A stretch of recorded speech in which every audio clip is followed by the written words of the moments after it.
Have you ever stared at your logs? They're proudly screaming success, but behind the scenes, your entire system has just completely cratered? Yeah, it's literally one of the most maddening things you can experience in software engineering. Welcome to This Explainer, where today we are tearing down a massive misconception in automation. We're talking about the idea that a returned CAPTCHA token somehow means your workflow actually worked, because spoiler alert, a returned token does not equal a completed job. Look, we all know the classic automation scenario, right? It usually starts with this really simple mental model. Your system finds the site key, sends a task to the solver, it pulls for the result, and boom, a token comes back. You look at your console, and the log triumphantly says, CAPTCHA solved. The job continues. Your code assumes everything is perfectly fine. But here is the immense frustration. The form still fails. You check the downstream application, and the login flow, it didn't move forward. The QA test timed out, the scraping job got a blocked response. Or even worse, the backend rejected the request entirely, and your worker is just out there blindly retrying without knowing what actually went wrong. You have a success in your logs. Well, actually, scratch that. You have a fake success in your logs and a failure in reality. Treating that token return as the final result is honestly one of the most common and most damaging mistakes in CAPTCHA-related automation. A CAPTCHA token is just one single checkpoint. It is absolutely not the finish line. The real question you need to be asking isn't, did we get a token from the API? No, the real question is, did the protected workflow actually accept the token and complete the intended action? Okay, let's dive into this. We're going to use a practical, 6-step checklist to totally shift your paradigm here. We'll quickly run through the false success problem, defining the acceptance contract, separating the 3 states, verifying token handoff, phase-aware retry rules, and finally, production metrics that matter. Step 1 on our checklist, the false success problem. So why does that simplistic demo mindset fail so miserably in harsh production environments? Well, because production is anything but perfect. There are so many edge cases where a token is perfectly valid, but your workflow still crashes. Maybe the site key was captured from the wrong page state, or the token was applied in a totally different browser session. Perhaps the wrong hidden field got updated, or, and this happens all the time, a JavaScript callback was required by the page, but your automation just missed it. Maybe the cookies changed between the challenge and the submit, or the backend simply rejected the submission for some other reason.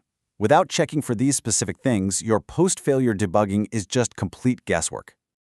All right, moving right along to step 2, defining the acceptance contract.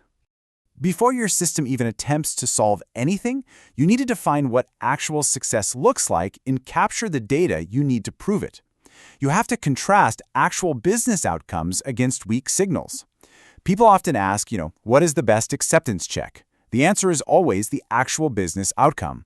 For a login flow, success is a redirect to the dashboard. For a sign-up flow, it's reaching that email verification step. For an internal admin workflow, it might be a record successfully being created or updated. Please, do not use token returned or submit fired as your final success signals. Those are super weak signals. To enforce this, you need an acceptance contract. Before calling the solver, record the details your workflow will need later. The CAPTCHA type dictates your method. The session ID proves that the solve and the submit actually happened in the exact same browser or HTTP session. Tracking the user agent helps diagnose backend mismatches. This isn't just extra logging for the sake of it, guys. This contract is exactly what helps your worker decide later if a retry is actually useful or if it's completely pointless. Which leads us perfectly into step 3, separating the 3 states. Developers really need to stop relying on a single, misleading Boolean flag like CAPTCHA solved equals true for success. It completely blinds you to where a failure actually occurs. If you're wondering how to know exactly where a failure happened, the answer is to track 3 distinct states. First, solver success. The API returned a token. Second, handoff success. Your code successfully applied that token into the correct page or session path. And third, workflow acceptance. The target application accepted the token and completed the next step. That third state, workflow acceptance, that is your true business metric. Step 4, verifying token handoff. So how do we guarantee we actually get from state 1 to state 2? Verifying the handoff prevents perfectly good tokens from failing just because of a poor local integration. A token can fail right after it returns if it's applied to the wrong field. Think about it. Did you update G reCAPTCHA response or CF turnstile response properly? Did you trigger the necessary JavaScript callback? Did the same session continue through the submission? You absolutely need to verify that the expected response field was actually updated in the DOM. If you separate your logs by phase, you will immediately know whether your integration dropped the ball during handoff or if the downstream app rejected it during acceptance. On to Step 5. Phase-aware retry rules. Once you separate your phases, you can finally tackle the absolute menace of blind retries. Because let's be real, not every failure warrants hitting the solver again. Phase-aware rules stop your code from wasting your balance on pointless requests. If you have bad parameters, should you retry? No, it just repeats the same invalid request. If polling returns a not ready status, yes, continue polling within your timeout.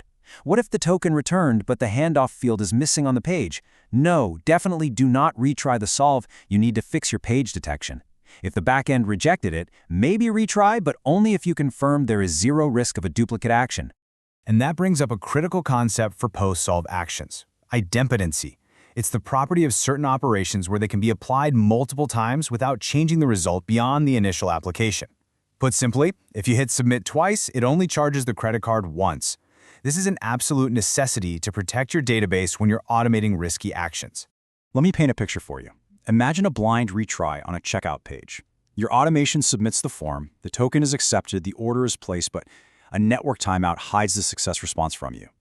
If your system just blindly says, "Oh, error, let's retry the whole flow," you just created duplicate orders for a real customer. Yikes, right? Loading a search page or running a read-only QA test, those are safe retries. But account creation, checkout progression, booking submissions, or record creation, those are highly risky. You must use idempotency keys or mandate an operator review before you ever blindly retry those actions. Finally, Step 6. Production metrics that matter. What data points do engineering teams actually need to track in production to know if their system is healthy? Look, you need to stop just measuring overall latency. Track your solve success rate, track your handoff success rate, and definitely track your workflow acceptance rate. Keep an eye on your post-token rejection rate, which is great for catching session bugs, your retry rate by phase, and your P50 and P95 solver latency. But the crucial takeaway here is this: elevate your workflow acceptance rate way above your solver success rate. The ultimate business metric is the cost per accepted workflow, not just the cost per return token.